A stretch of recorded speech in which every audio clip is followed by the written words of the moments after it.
اعوذ باللہ من الشیطان الرجیم بسم اللہ الرحمن الرحیم الحمد للہ رب العالمین والصلاة والسلام علی اشرف الانبیاء والمرسلین وعلى آلہ الاطیبین الاطہرین لا سیما بقیت اللہ فی الارضین روحی وارواح العالمین لہ الفدا واللعنة الأبدية على أعدائهم من الآن إلى قيام يوم الدين رب اشرح لي صدري ويسر لي أمري واحلل عقدة من لساني يفقهوا قولي رب أدخلني مدخل الصدق وأخرجني مخرج الصدق واجعلني من لدنك سلطانا نصيرا أما بعد فقد قال الله تبارك وتعالى في كتابه المجيد وفرقانه الحميد وقوله الحق أعوذ بالله من الشيطان الرجيم بسم الله الرحمن الرحيم يسألونك عن الشهر الحرام قتال فيه قل قتال فيه كبير وصد عن سبيل الله وكفر به والمسجد الحرام وإخراج أهله منه أكبر عند الله والفتنة أكبر من القتل ولا يزالون يقاتلونكم حتى يردوكم عن دينكم إن استطاعوا ومن يرتدد منكم عن دينه فيمت وهو كافر فأولئك حبطت أعمالهم في الدنيا والآخرة وأولئك أصحاب النار هم فيها خالدون إن الذين آمنوا والذين هاجروا وجاهدوا في سبيل الله أولئك يرجون رحمة الله والله غفور رحيم۔ روز شہادت 11ویں امام حسن عسکری علیہ السلام آپ تمام مومنین کی خدمت میں بالخصوص امام زمان علیہ السلام عجل اللہ فرج الشریف کی خدمت میں آپ کے والد گرامی کی شہادت پر تعزیت و تسلیت عرض کرتے ہیں۔ جہاں آج کا دن یوم شہادت ہے وہیں پہ آج کا دن یوم امامت امام بھی ہے۔ آج ہمارے 12ویں امام زمانے کے امام کی امامت کا پہلا دن، لہٰذا اسی عنوان سے ہمیں حساس ہونا چاہیے کہ ہمارے زمانے کے امام کی امامت کا آغاز ہوا ہے، لہٰذا عہد وفا کا دن بھی ہے۔ وہ افراد کے جو اپنی لغزشوں کو چھوڑ کر ایک دفعہ پھر میثاق کے ذریعے سے، عہد کے ذریعے سے امام کے رہبری میں، امام کی امامت میں غلطیوں سے پاک، گناہوں سے پاک امام کی پیروکار بننا چاہتے ہیں، وہ آج کے دن آ سکتے ہیں۔ ان کے لیے بہترین موقع ہے، ہمارے لیے بہترین موقع ہے۔ یقیناً ہم سب گناہ گار، غلطیاں، امام علیہ السلام کو ہم نے بہت ستایا، امام علیہ السلام ہمارے اعمال کی وجہ سے بہت پریشان ہوئے حقیقی معنوں میں، اس لیے کہ امام کی خدمت میں ہفتے میں 2 دن ہمارے اعمال پیش کیے جاتے ہیں۔ اور روایت میں ہے کہ جب کسی مومن کا عمل خیر، اچھا عمل امام کی خدمت میں حاضر ہو، پیش ہو، امام خوشحال ہوتے ہیں۔ اور جب بھی آپ باخبر ہوتے ہیں کسی بھی محب کے گناہوں کی وجہ سے، ان کی گناہوں کی خبر ملتی ہے، امام ناراض ہو جاتے ہیں، پریشان ہو جاتے ہیں، اور امام کی آنکھوں سے آنسو نکلتے ہیں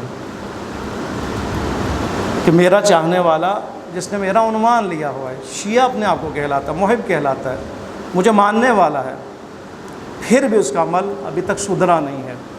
خداوند متعال کی بارگاہ میں دعا کرتے ہیں پروردگار عالم آج کے دن کے صدقے میں ہم سب کو بیدار و ہوشیار زندگی گزارنے کی توفیق عطا فرمائے، اور ہمیں مجاہدانہ زندگی گزارنے کی توفیق عطا فرمائے، اور امام کے حقیقی منتظرین میں ہمیں شامل فرمائے، اور امام کے ظہور کے لیے ہم سب کو وسیلہ قرار فرمائے۔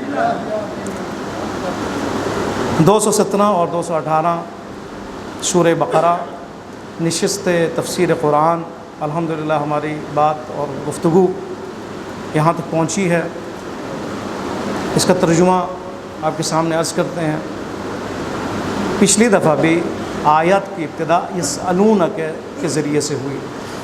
یسألونک، یہ لوگ آپ سے سوال کرتے ہیں یا رسول اللہ، پوچھتے ہیں۔ پچھلی آیات میں آیت نمبر 215 میں یسألونک ماذا ينفقون، سوال ہوا انفاق کے بارے میں۔ یا رسول اللہ، یہ لوگ آپ سے سوال کرتے ہیں کہ انفاق کہاں کیا جائے، کس چیز کا انفاق کیا جائے، کیا چیز خرچ کی جائے۔ آج آپ دیکھیں 217 نمبر آیت میں حرام مہینوں کے بارے میں سوال ہو رہا ہے۔ یسألونک عن الشہر الحرام قتال فیہ، یا رسول اللہ یہ لوگ سوال کرتے ہیں۔ اب سوال کرنے والے کون ہیں؟ ظاہراً مشرکین ہیں، مشرکین سوال کرتے ہیں کہ اے محمد حرام مہینے آئے، اس میں حرام ہے یعنی جنگ۔ اب اس کے شأن نزول ہے، ظاہرہ آیات قرآن اکثر شأن نزول اور واقعات کے مطابق نازل ہوئی ہیں۔ تو یہاں پہ جو سوال پوچھا جا رہا ہے اس کے بیک گراؤنڈ میں، اس کے پیچھے واقعہ ہے۔ واقعہ کیا ہے؟ ایک سریہ کے بارے میں۔ دو قسم کے ہیں نا جنگ، ایک جنگ جسے غزوہ کہا جاتا ہے، اور ایک کیا ہے جسے سریہ کہا جاتا ہے۔ غزوہ وہ جنگ ہے کہ جس میں خود رسول اللہ نے شرکت کی اور آپ نے رہبری کی، اور اس جنگ کو آپ نے کیا کیا؟ منطقی انجام تک پہنچایا۔ ممکن ہے وہ جنگ واقعہ جنگ ہو، یا ممکن ہے جنگ سے پہلے وہ ختم ہو چکا ہو یا ختم ہو گیا ہو۔ وہ جنگ جس میں رسول اللہ نے شرکت نہیں کی بلکہ اپنے کسی صحابی کو سربراہ بنا کر، کمانڈر بنا کر بھیجا ہو، اسے سریہ کہتے ہیں۔ ٹھیک ہے، مثلا اس کا نام ہے، بعض سریات ان افراد کے نام پر ہے کہ جو کمانڈر تھے، مثلا سریہ حمزہ ابن ابو طالب۔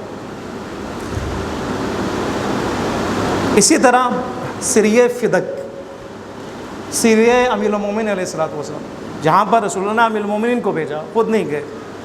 اسی طرح یہاں پر جو شأن نزول میں جس سریہ کا تذکرہ ہے وہ ہے سریہ عبداللہ ابن جہش۔ عبداللہ ابن جہش کمانڈر تھا، اور لشکر بھی اتنا بڑا نہیں تھا۔ سریہ ایک چھوٹے سے لشکر کو کہا جاتا ہے۔ ممکن ہے 3 بندے ہوں، ممکن ہے 8 بندے ہوں، ممکن ہے 10 بندے ہوں، ممکن ہے 1000 بندے ہوں، لیکن غزوہ میں ممکن ہے ہزاروں ہوں، ممکن ہے کم ہو۔ پہلا غزوہ غزوہ بدر ہے، ٹھیک ہے، پہلی جنگ جو باقاعدہ لڑی گئی اور جو جیتی گئی وہ غزوہ بدر ہے 2 ہجری میں۔ اس غزوے سے پہلے 2 مہینہ پہلے یہ سریہ انجام پایا۔ یہ چھوٹی سی جنگ جو ہے وقوع پذیر ہوا ہے۔ ٹھیک ہے، ہمارے ذہن یہ ہے نا کہ پہلی جنگ غزوہ بدر ہے، اس سے پہلے سریہ ہے جو پہلی جنگ ہے، سریہ عبداللہ ابن جہش۔ اس سریہ کو کہا جاتا ہے اسلام کی طرف سے پہلا تیر، پہلی جنگ۔ یہ وہ سریہ ہے کہ جس میں پہلی دفعہ کسی دشمن کو قتل کیا گیا۔ یہ وہ سریہ ہے کہ جس میں پہلی دفعہ کسی دشمن کو اسیر کیا گیا۔ یہ وہ پہلا سریہ ہے، جنگ ہے 2 مہینہ غزوہ بدر سے پہلے کہ جس میں پہلی دفعہ دشمن سے غنیمت چھینی گئی۔ اس کا مطلب بڑا اہم ہے، اس لیے اس کا نام ہے، عبداللہ ابن جہش کا بھی نام ہے، اس لیے کہ پہلی جنگ ہے جس میں حضور نے خود شرکت نہیں کی، عبداللہ ابن جہش کو بھیجا۔ اور کہاں بھیجا؟ بھیجا ایک ایسے تجارتی قافلے کی طرف جو قریش کا قافلہ تھا، طائف اور مکہ کے درمیان میں نخلہ کے مقام پر۔ عبداللہ ابن جہش کو رسول اللہ نے طلب کیا، آئے، رسول اللہ نے خط تھاما، خط دیا کہ اس خط کو اپنے پاس رکھو، کھولنا نہیں ہے، سفر شروع کرنی ہے، اور جب 2 دن سفر کا گزر جائے تو جہاں بھی پہنچو اس خط کو کھولنا ہے، اور جو میں نے اس میں آرڈر کیا ہے اس آرڈر کے مطابق عمل کرنا ہے۔ یہی ہوا، سفر شروع ہوا، دوسرے دن انہوں نے اس خط کو کھولا، عبداللہ ابن جہش نے، جب دیکھا تو وہاں پہ تھا کہ نخلہ کے مقام پر آپ نے رکنا ہے، مزید آگے جانا ہے، اور وہاں پہ جب ایک دشمن کے قافلے سے آمنا سامنا ہو، وہاں پر ان کے تحرکات، ان کے حرکات و سکنات کو اپنے زیر نظر رکھنا ہے، بغور اس کا مطالعہ کرنا ہے۔ اس کے بعد خطرے کا احساس ہو تو ان پہ حملہ کرنا ہے، حملہ کرنے کے بعد بے شک جنگ کرنی ہے، اور اس کے بعد غنیمت لے کے مدینے میں واپس آنا ہے۔ ہوا یہی، 2 دن کے بعد خط کو کھولا، جب کھولا تو دیکھا رسول اللہ نے جو آرڈر کیا، ابھی جو بیان ہوا ہے، اپنے ساتھیوں کو بتایا کہ یہ خط ہے اور یہ آرڈر ہے، نخلہ میں ہم نے رکنا ہے، اور اس میں یہ بھی ہے کہ اگر کوئی جانا چاہے جا سکتا ہے، اختیار ہے، زبردستی نہیں ہے۔ اگر آگے نخلہ میں جان کر اگر جنگ کرنے سے ڈرتے ہو یا خوف ہے تو جا سکتے ہو، لیکن 8 افراد تھے اس میں، 8، صرف 8 افراد پر مشتمل ایک قافلہ، ایک لشکر، عبداللہ ابن جہش اس کا کمانڈر۔ ہوا یہ کہ دیکھا کہ نخلے پہ پہنچے، لشکر موجود ہے۔ اب یہ دیکھیں علم پیغمبر، علم غیب پیغمبر، ٹھیک ہے، کتنا دقیق ہے، کتنا علمی ہے، کہ دیکھا ہاں ایک لشکر ہے، اور لشکر کا سربراہ ہے حضرمی کے نام سے۔ جنگ ہوئی، جنگ ہونے کے بعد پہلا قتل ہوا، کمانڈر ہلاک ہوا، 2 اسرا اسیر ہوئے، اور اسرا کو اسیر کرنے کے بعد، غنائم پہ قبضہ کرنے کے بعد واپس آئے مدینے میں۔ جب مدینے میں آئے، رسول اللہ نے غنیمت لینے سے انکار کیا، رسول اللہ صلی اللہ علیہ وآلہ وسلم نے ناراضگی کا اظہار کیا۔ کیوں؟ اس کی وجہ ہے، اسی لیے آیت نازل ہوئی۔ وجہ کیا ہے؟ 4 مہینوں میں جنگ حرام ہے، ذی-القعدہ، ذی-الحجہ، محرم اور رجب۔ یہ جنگ رجب کے پہلے دن جو ہے وقوع پذیر ہوا، یا رجب کے آخر دن وقوع پذیر ہوا، مورخین نے مختلف لکھا ہے۔ رسول اللہ نے ناراضگی کا اظہار کیا، شور ہوا۔ ظاہر پتہ ہے مشرکین، ایک ایسی سنت ہے کہ جو مشرکین بھی اس پہ پابندی کرتے تھے، صدیوں سے یہ چلا آ رہا تھا کہ ان 4 مہینوں میں جنگ نہیں ہوگی، خون خرابہ نہیں ہوگا، جنگ و جدل نہیں ہوگا، بیکار نہیں ہوگا، امن قائم ہوگا۔ انہوں نے اعتراض کیا، یہ کیا ہوا؟ یہ تو ہماری سنت چلی آ رہی ہے، جنگ تو منع ہے ہر لحاظ سے۔ اسلام نے بھی اس کی تصدیق کی، ٹھیک ہے، کہا ہاں جو سنت چلی آ رہی ہے کہ ان مہینوں میں جنگ نہیں ہوگی، ہاں اسلام نے بھی اس پر دستخط کیا، ٹھیک ہے۔ جو سوال اس کے دیکھیں مقابلے میں کیا جواب آ رہا ہے، یہ لوگ یعنی مشرکین جب ان کو پتہ چلا کہ مسلمانوں نے جنگ کی ہے، اور وہ بھی کب؟ رجب میں، ان کے لیے تو بہانہ چاہیے نا، پروپیگنڈا شروع کر دیا، پوچھا، سوال کیا، یہ کیا ہوا؟ ہمیں بتایا جائے آیا ان 4 مہینوں میں مسلمانوں کی طرف سے، رسول اللہ کی طرف سے جنگ حرام ہے یا نہیں ہے؟ جواب دیا، قول، کہہ دو یا رسول اللہ، قتال فیہ کبیر، ان مہینوں میں جنگ گناہ کبیرہ میں سے ہے۔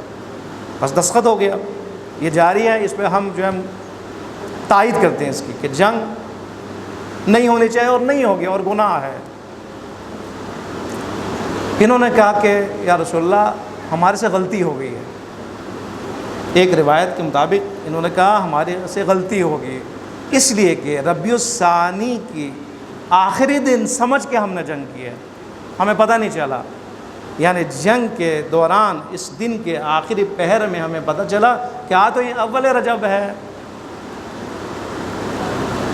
ہم نے ربیع الثانی کے آخری دن سمجھ کے اس کو جنگ کی ہے، لہٰذا کیا ہوا یہاں پر غلطی ہوئی ہے، غلطی۔ اسی لیے آپ دیکھیں 218 میں آخر میں خدا کیا فرما رہا ہے، اولئک یرجون رحمت اللہ، یہ وہ لوگ ہیں جو خدا کے رحمت پر امید رکھتے ہیں، واللہ غفور الرحیم، اور خدا غفور ہے اور رحیم ہے۔ غلطی ہوئی ہے تو غلطی کو معاف کیا جا سکتا ہے، لیکن جو سنت ٹوٹا ہے وہ تو اپنی جگہ پر ہے نا، جو بہانہ ملا ہے وہ تو ہے اپنی جگہ پر، جن کے منہ کھلے ہیں، دہن کھلے ہیں، جن کو موقع ملا ہے اعتراض کا، ان کو تو اعتراض کا موقع ملا ہے نا اس کو۔ رسول اللہ نے جب یہ دیکھا کہ غلطی ہوئی ہے، اس کے بعد غنیمت کو قبول کیا، اسرا کو قبول کیا، اسرا کو پھر فدیہ دے کے آزاد کیا، اس کے بعد یہ ماجرا ختم ہوا۔ ایک روایت کے مطابق یہ جنگ رجب کے آخری دن جو ہے وقوع پذیر ہوا ہے، آخری دن۔ یہاں پہ بھول نہیں ہے، یہاں پہ غلطی نہیں ہے، بلکہ جنگ ہے، دفاعی جنگ ہے نا کہ ابتدائی۔ یہ جو یہاں فرمایا کہ ان کو کہہ دو کہ یہاں پہ قتال اور جنگ کبیرہ ہے، گناہان کبیرہ ہے، مراد یعنی وہ جنگ ہے کہ جس میں عذر نہ ہو، جو ابتدائی ہو۔ ابتدائی حملہ جائز نہیں ہو، لیکن اگر کوئی سازش کرے، اگر کوئی حملہ کرے، اگر کوئی ناموس کو نشانہ بنائے، اگر مسجد الحرام کو خطرہ لاحق ہو، مسلمانوں کے ناموس کو خطرہ لاحق ہو، پھر کیا کریں گے؟ آیا وہاں پہ جنگ نہیں ہوگی؟ آیا دشمن کی جو سازش ہوگی کہ وہ بہانہ بنا کر کے مسلمانوں کے لیے بھی یہ حرام مہینے ہیں، پس ہم جو مرضی کریں، انہی مہینوں میں حملہ کریں؟ محرم میں ہوا ہی نہیں جنگ، کربلا کی جنگ محرم میں ہے نا، لیکن کیا ہوا؟ دفاعی جنگ ہے، دفاعی جنگ ہے، یہ دین کے لیے جنگ ہے، دین کے دفاع میں جنگ ہے۔ یہاں پہ بھی یہ دین کی دفاع میں جنگ ہے۔ جب وہاں پہ پہنچے یہ قافلہ 8 نفر کا عبداللہ ابن جہش کی سربراہی میں، تو دیکھا کہ انہوں نے مشورہ کیا اب کیا کیا جائے، جنگ کیا جائے نہ کیا جائے؟ یہ تو جا رہے ہیں مسجد الحرام کی طرف، یہ جا رہے ہیں اس طرف، خطرہ ہے۔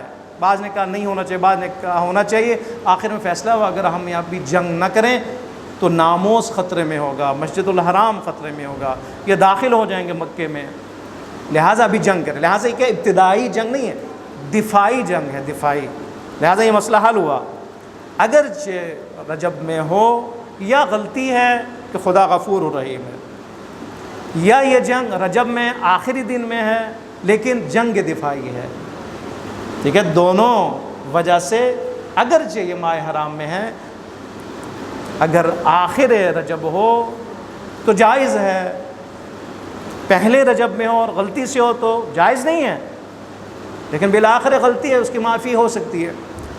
یسألونک عن الشہر الحرام قتال فیہ، یہ کفار ہیں کہ جنہوں نے آپ سے سوال کیا، سوال کرتے ہیں کہ آیا شہر حرام میں 4 مہینوں میں جن میں سے اصل رجب کا ہے، رجب سوال ہے، 3 نہیں ہے یہاں پر شاہ نزول کے تحت، کیونکہ رجب میں جنگ ہوئی ہے، لہٰذا یہاں پہ آپ رجب کو لے کے آئیں گے کہ یہ لوگ سوال کرتے ہیں کہ رجب میں مہینے میں جو جنگ ہوئی ہے، آیا یہ جنگ جائز ہے یا نہیں ہے؟ قل قتال فیہ کبیر، ان سے کہہ دو کہ اس میں جنگ جو ہے گناہ کبیرہ ہے۔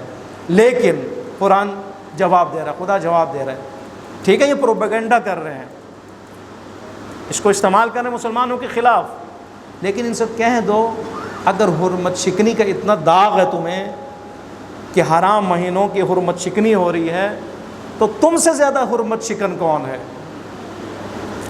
ٹھیک ہے، نقضی جواب کہا جاتا ہے اس کا، نقضی جواب، ٹھیک ہے۔ اگر کوئی کہے تم یہ کرو، اس کا جواب دے تم بھی تو کر رہے ہو، یہ ایک نقضی جواب ہوتا ہے۔ قرآن اس کو نقضی طور پر جواب دیا، اگر تم کفار، کہاں یہ لوگ حرمت شکن ہے نا، یہ تو ایک لسٹ بیان کی کہ تم تو یہ ہو، پہلا وصد عن سبیل اللہ، خدا کی راہ سے، خدا کے اس راستے سے لوگوں کو روک لینا حرمت شکنی نہیں ہے، کفار سے مخاطب ہے خدا، قرآن کفار سے مخاطب ہے، قرآن آ کے دفاع کرتا ہے۔ خداوند متعال جہاں بھی مسلمان اور رسول اللہ اگر خطرے میں ہو، عزت خطرے میں ہو، پروپیگنڈا ہو رہا تو فوراً خدا میدان میں آ جاتا ہے، پروردگار عالم فوراً دفاع فرماتا ہے۔ ایک دفاع یہ ہے، ان سے کہو کہ تم خود حرمت شکن ہو، ٹھیک ہے، اگر تم اتنا ابھی مچل رہے ہو، اچھل رہے ہو، تو تمہاری ہسٹری بھی داغدار ہے۔ پہلا کیا؟ 4 موارد بیان کیے، اور 4 موارد بیان کرنے کے بعد، حرمت شکنی بیان کرنے کے بعد فرمایا فتنہ ہے، فتنہ، اور فتنہ تو جنگ سے بھی بدتر ہے، تم تو بدترین ہو۔ انہوں نے تو چلو غلطی کی ہے، یا جنگ دفاعی ہے یا غلطی ہے،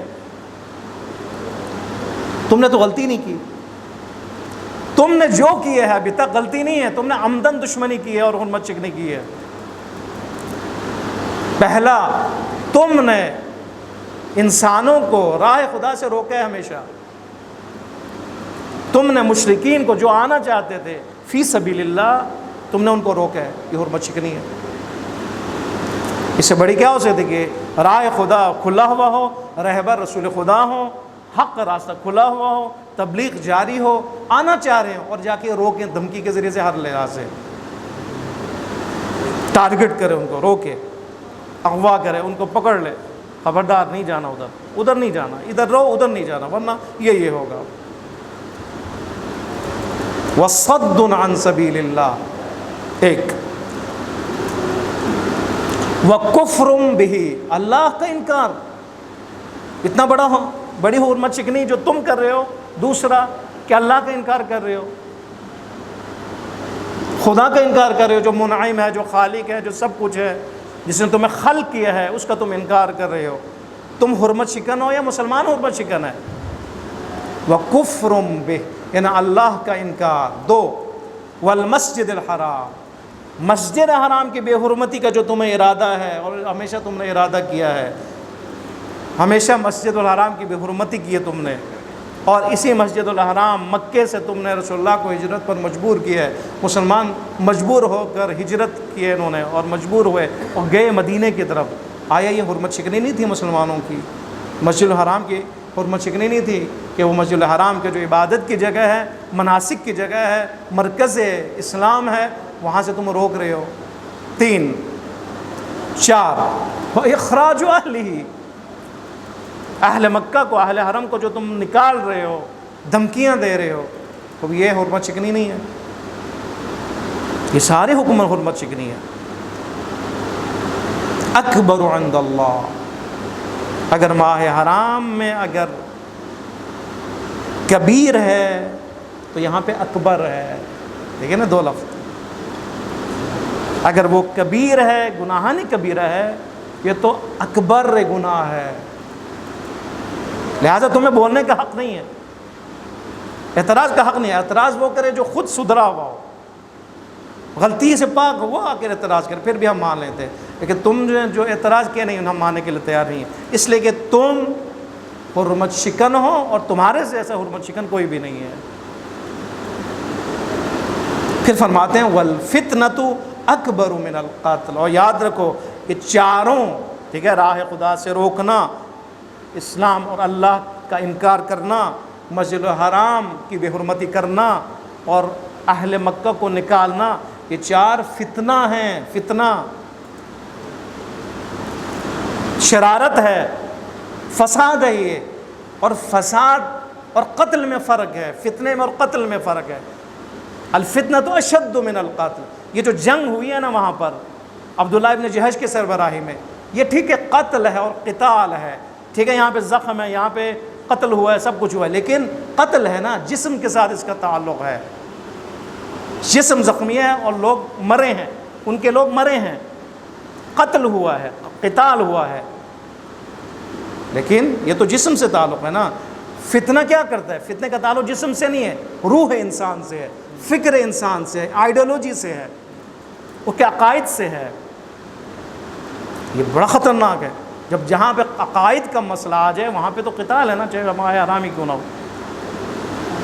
جہاں پہ سازشیں ہوں، جہاں پہ شرارت ہو، جہاں پہ مکر ہو، جہاں پہ دشمنی اپنے اوج پہ ہو، جہاں پہ راہ خدا سے باقاعدہ روکا جا رہا ہو، جہاں پہ مسجد الحرام کی بے حرمتی کی جا رہی ہو، جہاں پہ نکالا جا رہا ہو، جہاں پہ خدا کے انکار کیا جا رہا ہو، شرارت ہے، یہ فساد ہے، یہ فتنہ ہے، اور فتنہ سے زیادہ، فتنہ قتل سے زیادہ خطرناک ہے، اس لیے کہ روح انسانی سے، عقائد انسانی سے، دین خدا سے اس کا رابطہ ہے، لہذا یہاں پر جو ہے قتال جائز ہے، کیونکہ جنگ دفاعی ہے، روکنا ہے دشمن کو، بے شک مسجد الحرام ہی کیوں نہ ہو، روکنا ہے بے شک 4 مہینے کیوں نہ ہو۔ والفتنۃ اکبر من القتل،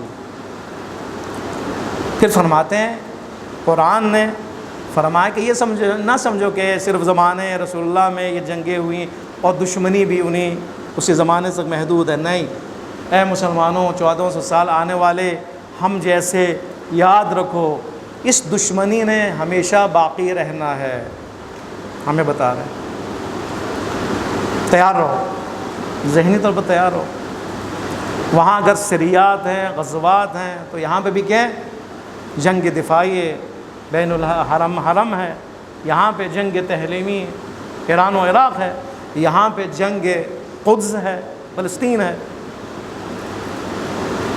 یہ جاری رہے گا. یہ جب امام کی امامت کا ہے نا دن اول دن، تو جاری رہنا ہے. اس کا اوج اس وقت ہوگا جب امام کا ظہور ہوگا، لیکن اس سے پہلے جنگوں کا سلسلہ ہے، کیونکہ قوت اور استحکام کی ضرورت ہے.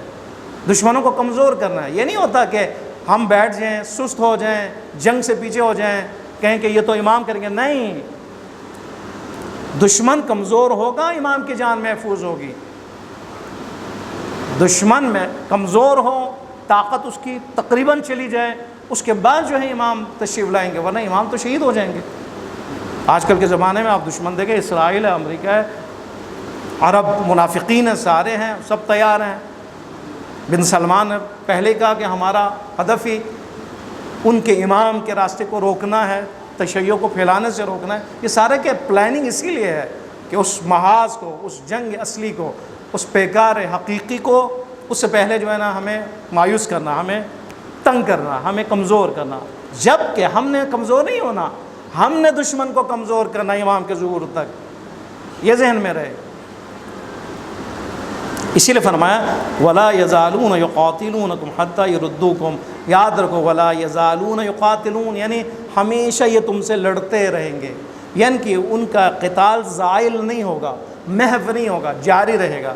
وَلَا يَزَالُونَ يُقَاتِلُونَكُمْ، تم سے پیکار کرتے رہیں گے. یہ ٹھیک ہے، گاہ بگاہ، زمانہ بزمانہ تم سے پیکار کریں گے. کیوں؟ حَتَّى يَرُدُّوكُمْ عَنْ دِينِكُمْ إِنِ اسْتَطَاعُوا، اگر شرط ہے، اگر یہ استطاعت رکھیں، قوت رکھیں، تو ان کا ہدف کیا ہے؟ تمہیں کفر کی طرف لے کے جانا، اسلام سے بیزار کرنا، دین سے بیزار کرنا، الہی قوانین سے بیزار کرنا، الہی نظام سے بیزار کرنا، اور تمہیں پلٹا دینا کفر کی طرف، اور تمہیں مرتد بنانا.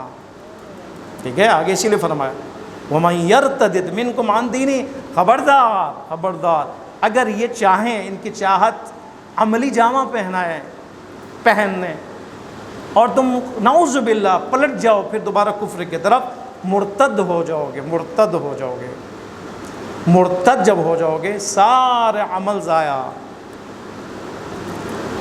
وَمَن يَرْتَدِدْ مِنْكُمْ، اگر تم میں سے کوئی بھی پلٹ جائے، مرتد ہو جائے، کفر کی طرف آ جائے، عن دین، اپنے دین اسلام سے، فیمت، اور وہ مر جائے، وہو کافر، جب کہ وہ کافر ہو، فَأُولَٰئِكَ حَبِطَتْ أَعْمَالُهُمْ، پتہ کیا ہوگا؟ سارے اعمال ضائع. مسلمان موت مرے نا، مسلمان تھا، عمل انجام دیا، نمازیں پڑھی ہے، حج کی ہے، قرآن کی تلاوت کی ہے، پتہ کیا کیا اس نے کی ہے. ارتداد اور مرتد جو ہی ہو سارے عمل ضائع. اسے کہتے ہیں حبط عمل. خبردار، حبط عمل سے محفوظ رہنا اپنے آپ کو. ارتداد خطرناک ہے. حبط عمل ایک موضوع، ایک عنوان ہے، عقائد میں اور علم کلام میں اس پر بحث کی جاتی ہے. حبط عمل یعنی حبط، عمل کا ضائع ہو جانا. اس کے احباط کہا جاتا ہے. احباط و تکفیر، الف ہا با الف توئیں، احباط تکفیر. احباط یعنی انسان کے اعمال کے اثرات، اجر و ثواب ضائع ہو جائے دنیا و آخرت میں. ممکن ہے مرتد ہو یا نہ ہو، الگ بحث ہے. یہ ہم یہ اس غلط فہمی میں نہ رہیں کہ میں نے بہت کچھ کیا بس میں بہترین انسان ہوں، تکبر اس کو آگے گے لینا. نہیں، رسول اللہ نے فرمایا کہ لا الہ الا اللہ کثرت سے پڑھو. ہر لا الہ الا اللہ پر جنت میں تمہارے لیے ایک درخت جو ہے وہ موجود ہوگا. صحابیوں نے کہا یا رسول اللہ یہ تو بڑا زبردست ہوا، ہم نے پتہ نہیں کتنے لاکھوں لا الہ الا اللہ پڑھے، ابھی تو ہمارے لیے جنگل ہی جنگل ہے. رسول اللہ فرمایا نہیں، جنگل ہے لیکن کبھی جنگل کو آگ بھی لگ جاتی ہے. خبردار. حبط عمل، احباط اور تکفیر دونوں ایک دوسرے کے اپوزٹ ہے. یعنی اجر و ثواب و اعمال صالحہ ضائع ہو جائے ایک عمل سے. ممکن ہے ایک عمل سے کچھ ضائع ہو جائیں، ممکن ہے سارے ضائع ہو جائیں. ارتداد میں جب انسان مرتد ہو جائے تو سارے عمل ضائع ہے. قرآن نے بیان کیا ہے، ایک ارتداد ہے، مرتد ہو جائے تو ضائع ہے، نہ صرف ضائع ہے، قتل واجب ہے اس کا شرائط کے ساتھ، قتل واجب ہے۔ اگر کوئی کسی نبی کو قتل کر دے سارے عمل اس کے لیے جو ہے سارا ضائع ہے۔ حبط عمل ہے کلی طور پر، جزئی نہیں، کلی طور پر۔ بس ارتداد اور مرتد ہو کلی طور پر اعمال ضائع، ڈیلیٹ۔ قتل انبیاء ہو مکمل ڈیلیٹ، نبی کی بے احترامی اور بے ادبی ہو سارے اعمال ختم، حبط کلی ہے۔ لیکن بعض ایسے گناہ ہیں کہ انجام دیں کچھ عمل حبط ہو جائے گا، مثلا غیبت، کسی کی شخصیت کو ٹیرر کرنا حبط عمل کا ذریعہ۔ ایک ہے تکفیر، تکفیر اس کے اپوزٹ ہے، یعنی کیا مطلب؟ گناہ کا اثر زائل ہو جائے۔ ایک دفعہ کہ اجر و ثواب اور خدا نے جو دی ہے دنیا و آخرت میں، مثلا جو عمل صالح انجام پائے اس کے اثرات ہیں نا دنیا میں اور آخرت میں، عمل خود تو نہیں ہے نا، عمل اپنی اصلی شکل میں قیامت کے دن اس نے جسمانی طور پر ظہور کرنا ہے، کبھی حور کی شکل میں، کبھی کسی اور شکل میں، کبھی فلمان کی شکل میں، کبھی نہروں کی شکل میں۔ لیکن یہاں پہ اس کے اثرات ہیں، وہاں پہ اثرات جسمانی، یہاں پہ اثرات معنوی ہے، ٹھیک ہے؟ یعنی معنویت، خدا کی رحمت شامل ہوئی، خدا نے آپ کو عطا کیا، خدا نے مغفرت کی، یہ سارے اس کے اثرات ہیں۔ چاہے دنیا میں ہوں، حبط عمل کی وجہ سے دنیا میں جو اثرات ہیں وہ بھی زائل ہے۔ مثلا اس نے نیک عمل کیا، خدا کی رحمت شامل حال ہوئی، حبط عمل ہوا، رحمتیں ختم۔ خدا نے رزق دیا، رزق کا سلسلہ آنا ختم۔ خدا نے ہدایت کی، حبط عمل ہوا، ہدایت کا سلسلہ ختم۔ خدا اسے راضی تھا، حبط عمل ہوا، خدا کی رضا کی جگہ پر غضب خدا اس کے شامل حال ہوگا۔ یہ حبط عمل ہے۔ تکفیر کیا ہے؟ تکفیر یہ کہ گناہ ہوا، لغزش ہوئی، دنیا میں بھی اس کے اثرات ہیں، آخرت میں بھی اس کے اثرات ہیں۔ دنیا میں رزق کی بندش، مثلا عزت ذلت فلان فلان، وہاں پہ سزا۔ تکفیر یعنی ونکفر عن سیئات، ہم تمہارے گناہوں کو ڈھانپ لیں گے، ختم کر دیں گے۔ پس کبھی احباط کے ذریعے سے انسان کے اچھے اعمال ضائع ہو جائیں گے، کبھی تکفیر کے ذریعے، خدا کی نکفر کے ذریعے سے انسان کے گناہ زائل ہو جائیں گے۔ ان الحسنات یذہبن السیئات، حسنات سیئات کو دھو دیتے ہیں، ختم کر دیتے ہیں۔ کوئی ہمارے لیے خوشخبری ہے نہیں ہے؟ اچھا ہے نا؟ یہ خدا نے راستہ کھول کے رکھا ہوا ہے ان کے لیے بھی ہے کہ جو سمجھتے ہیں کہ ہم نے بہت کچھ کیا، نماز شب، ہم نے خدمتیں، فلان فلان، کہتے ہیں خبردار، حبط عمل خطرناک، احتیاط کرنا ہے۔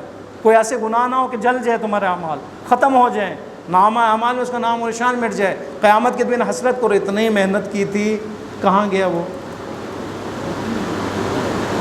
اور یہ بھی یاد رکھو کہ نا امید نہیں ہونا، اس لیے کہ خداوند متعال نے تکفیر کا عمل بھی رکھا ہے کہ اگر گناہ سرزد ہو استغفار کرو، اس طرح بن جاؤ گے جیسے تم نے گناہ کیا ہی نہیں ہے۔ تکفیر، احباب، جو بھی مرتد ہو تم میں سے، اپنے دین سے نکل جائے، فیمت، وہ مر جائے، وہ کافر، جب کافر ہو، اولئک حبطت، وہ لوگ ہیں، یہ وہ لوگ ہیں کہ حبط ہوئے ہیں ان کے اعمال فی الدنیا والآخرہ، دونوں جہانوں میں، دونوں جگہ، کیونکہ دنیا میں اثرات ہیں، وہاں پہ اجر ہے۔ وَأُولَٰئِكَ أَصْحَابُ النَّارِ، اور یہ لوگ جہنم میں ہمیشہ رہیں گے، ہم فیہا خالدون، ہمیشہ رہیں گے، اصحاب نار ہے اور اس میں ہمیشہ رہیں گے۔ عبداللہ ابن جہش، ظاہر ہے غلطی ہوئی، اگر غلطی کہ اس کو مان لیا جائے تو انہوں نے کہا یا رسول اللہ ٹھیک ہے، یہ ہوا رجب کے پہلے دن تھا، ہمیں نہیں پتہ چلا، ربیع الثانی کے آخری دن سمجھ کر ہم نے جنگ کی، غلطی ہو گئی، آیا ہمیں جنگ کا ثواب ملے گا نہیں ملے گا؟ ثواب جہاد ہمارے حصے میں ہے یا نہیں ہے؟ آیت نمبر 218 نازل ہوئی، ان الذین آمنوا والذین ہاجروا، اس لیے کہ ان کے یہ جو لشکر تھا سریہ عبداللہ ابن جہش میں سارے مہاجرین تھے، یعنی پہلا جو جنگ غزوہ بدر سے پہلے ہوئے، مجھے مہاجرین کو بھیجا رسول اللہ نے، انصار کو نہیں بھیجا۔ اس لیے دیکھیں ہاجرو، اس کے جواب میں آیا ہمارے لیے اجر ہے، غلطی ہوئی، فرماتے ہیں وہ لوگ جو ایمان لے کے آئے، ایک ایمان، والذین ہاجروا جنہوں نے جہاد کیا، دو ہجرت، وجاہدوا جنہوں نے جہاد کیا ہے، ایمان، ہجرت، جہاد، جنہوں نے یہ تین کام انجام دیے ہیں، غلطی پھر بھی اگر ہو گئی ہو، فی سبیل اللہ ہجرت کی ہو، اولئک یرجون رحمت اللہ، یہ لوگ رحمت خدا کی امید رکھتے ہیں۔ اس لیے کہ ایمان ہے، غلطی تو ہوئی ہے نا، گناہ اگر ہو، غلطی ہو، خبردار امید ہاتھ سے نہ جائے، خدا غفور الرحیم ہے۔ نا امیدی اس لیے گناہ ہے، نا امیدی کیوں گناہ ہے؟ اس لیے کہ راستہ بند کر دیتا ہے، نا امیدی انسان کے سفر کو روک لیتا ہے، نا امیدی بندگی کے سفر کو روک لیتا ہے، بندہ بننے سے روک لیتا ہے۔ امید کی کرن انسان کو اس سفر میں مسافر رکھتا ہے، سفر جاری رہتا ہے اور جاری رہتا ہے اور یہ اپنے اس انجام تک پہنچتا ہے۔ اولئک یرجون رحمت اللہ واللہ غفور الرحیم۔ بہت اہم آیت آپ کے سامنے عرض ہوا، فتنے پر بات ہوئی، فتنہ خطرناک، اس کی شدت قتل سے بھی زیادہ، اس لیے کہ اس کا تعلق روح اور فکر انسانی سے ہے اور سماج سے ہے، معاشرے سے ہے، لوگوں کے ذہن سے ہے، ذہنیت سے ہے، اور خداوند متعال نے فرمایا کہ یہ ہمیشہ یہ کرتے رہیں گے، فتنہ ہمیشہ رہے گا، خبردار فتنوں کا شکار نہیں ہونا۔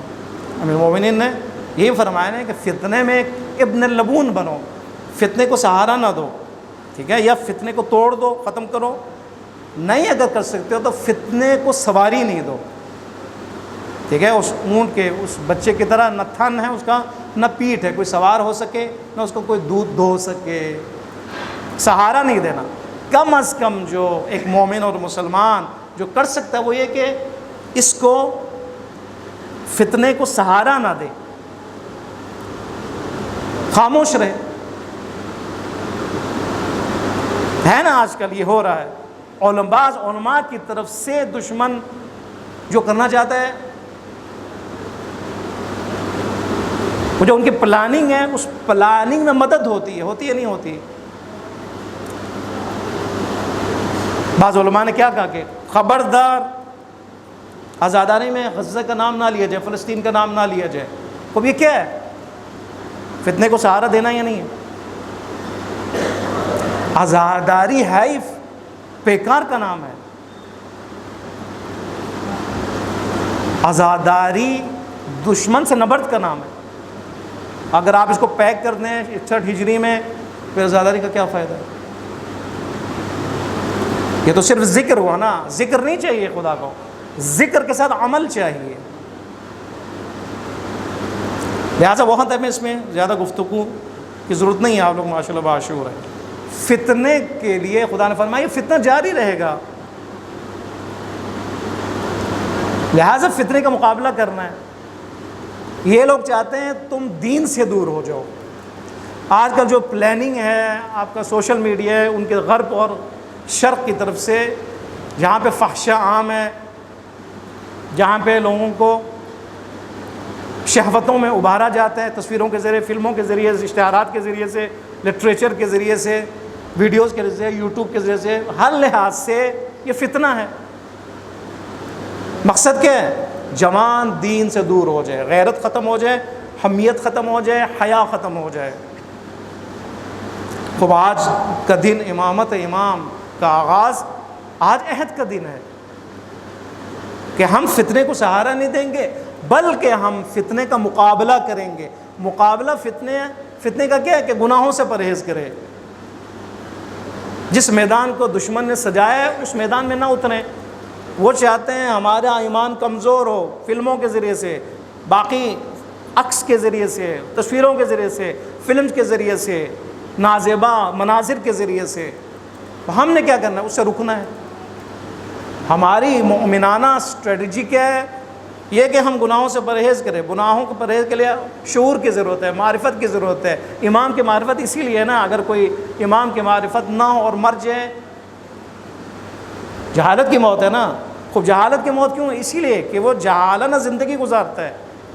عالمانہ زندگی کیا ہے کہ امام کے فرمودات کے مطابق، امام کی مرضی کے مطابق، امام کا شیعہ بن کر اس پٹری پہ انسان رہے، اس راہ پہ انسان رہے اور فتنوں کا مقابلہ کرے۔ اب فتنے سے مراد جنگ نہیں ہے، فتنہ خود یہ نفس فتنہ ہے، نفس امارہ فتنہ ہے، ہمارے اندر فتنہ موجود ہے، 24 گھنٹہ یہ فتنہ موجود ہے، 24 گھنٹہ یہ طاغوت جو داخلی ہے ہمیں ابھارتا ہے، دیکھو کتنا خوبصورت، دیکھو کتنا اچھا منظر، دیکھو لقمہ کتنا اچھا لقمہ ہے، پیسے آئیں گے، رشوت ہے، بینک بیلنس بڑھیں گے، یہ سارا کیا ہے؟ یہ سارا دشمن کی طرف سے، شیطان کی طرف سے، نفس کی طرف سے وہ حملات ہے جو ہمارے لیے ہے۔ ان حملوں کا جواب انہیں کیسے دینا ہے؟ ہمارے جوان یہاں پہ موجود ہیں، ان کے لیے عرض ہے، اپنے لیے بھی میں عرض کر رہا ہوں کہ آج کے دن عہد کریں، دعائے عہد اور زیارت آل یاسین امام کی معرفت اور امام کے لشکر میں شامل ہونے کے لیے مقدمہ ہے۔ ہم میں سے کون ہے کہ جو ان دو، ایک دعا اور ایک زیارت کو اپنے لیے زندگی میں ہر روز انہوں نے اس کو حصہ بنایا ہے کوئی؟ اگر ہے تو الحمدللہ۔ دعائے عہد ہے، میثاق امام کے ساتھ ہر روز، اور اپنے آرزو کو امام کے سامنے پیش کرتا، خدایا پروردگارا امام کے رہبری میں زندگی گزارنا چاہتا ہوں، اور امام کے ساتھ اتنا میں جڑا ہوا ہوں کہ موت کے حائل ہونے کی فکر اس لیے نہیں ہے کہ مجھے موت آ جائے گی، ان حال بینی و بینہ الموت، پروردگارا اگر یہ موت میرے اور امام کے درمیان میں حائل ہو جائے، پروردگارا مجھے اس وقت بھی مجھے زندہ کرنا۔ دیکھو کیا یہ دعا سکھا رہی ہے کہ اتنے جڑ جاؤ امام کے ساتھ کہ موت کی پریشانی اس لیے ہو کہ اس نے امام اور میرے درمیان میں ایک حائل اور رکاوٹ بن گئی ہے۔ یہ دعا ہے ہمیں یہ سکھاتی ہے، پروردگارا اگر یہ موت آ جائے تو ہمیں قبر سے زندہ کرنا، ہمارا لباس، ہمارا کفن ہو، ہم برہنہ حالت میں نہیں آتے جائیں، حیا ہے ہمارے اندر، کفن ہمارا لباس ہو، ہمارے ہاتھ میں تلوار لہراتا ہوا ہو، ہمارے ہاتھ میں نیزہ ہو، سیدھا نیزہ، ہمارے ملبی دعوت الداعی، اور ہماری زبان پر امام کی دعوت پر لبیک کی صدا ہو۔ یہ دعا عہد ہے، کریں، آپ کو لذت محسوس ہوگی، اور اس پر آپ 24 گھنٹے اگلے دن کی دعا عہد تک کاربند رہے، تجربہ ہے یہ، کاربند رہے، جب بھی گناہ آ جائے، عہد ہے، عہدن و عقدن و بیعتن، 3 لفظ اس میں، پروردگارا فی صبیحتی ھذا، آج کی صبح میرا عہد آپ کے ساتھ، میری بیعت آپ کے ساتھ، میرا پیمان آپ کے ساتھ، جب بھی گناہ آ جائے، شیطان آ جائے کہ خدایا میں نے تو عہد کیا اپنے امام کے ساتھ، میں عہد کر چکا ہوں صبح، مجھے پروردگار مجھے نجات دے، امام کے سامنے دعا کر، اے امام آپ سے میں نے عہد کیے، میرے لیے دعا کریں، میں بچ جاؤں گناہوں سے، میں اس فتنوں سے بچ جاؤں، اے امام، یا امام میں آپ کا بننا چاہتا ہوں، منتظر حقیقی بننا چاہتا ہوں، میری زندگی آپ کے لیے فخر کا باعث ہو، لیکن فتنہ ہے، کیا کیا جائے؟ آپ کی دعاؤں کے محتاج ہوں یا امام، آپ کے دعاؤں کا محتاج ہوں یا امام۔ دعا عہد، زیارت آل یاسین، یہ 2 دعا انشاءاللہ ہم میں سے ہر کوئی ہر روز صبح یہ 2 کام کریں گے نماز کے بعد، دعائے عہد، ترجمہ پڑھیں، سمجھیں کیا ہے، زیارت آل یاسین تیاری ہے قبر کے لیے، ان الصراط حق ان الموت حق والبعث حق، سوال و منکر و نکیر حق، جو تلقین ہمیں قبر میں کی جائے گی وہی ہم ہر روز پڑھ رہے ہوں گے، ٹھیک ہے، وہی تلقین ہر روز زیارت آل یاسین کے ذریعے ہم عادی ہو چکے ہوں گے، اپنے آپ کو دہراتے ہوئے اپنے آپ کو عادی بنا چکے ہوں گے، مانوس ہوں گے۔ تلقین جب اس وقت کوئی آئے گا قبر میں اتر کر ہمیں تلقین کریں گے کہ تمہارا رب خدا ہے، ہمیں پہلے ہی پتہ ہوگا، یہ تو ہم ہر روز اپنی زبان پہ جاری کرتے ہیں، بھولیں گے نہیں انشاءاللہ۔ خداوند متعال کی بارگاہ میں دعا کرتے ہیں، پروردگار عالم بحق قرآن، بحق امام زمان عجل اللہ فرجہ الشریف، ہم سب کو پروردگارہ اپنے حقیقی منتظرین میں شامل فرما۔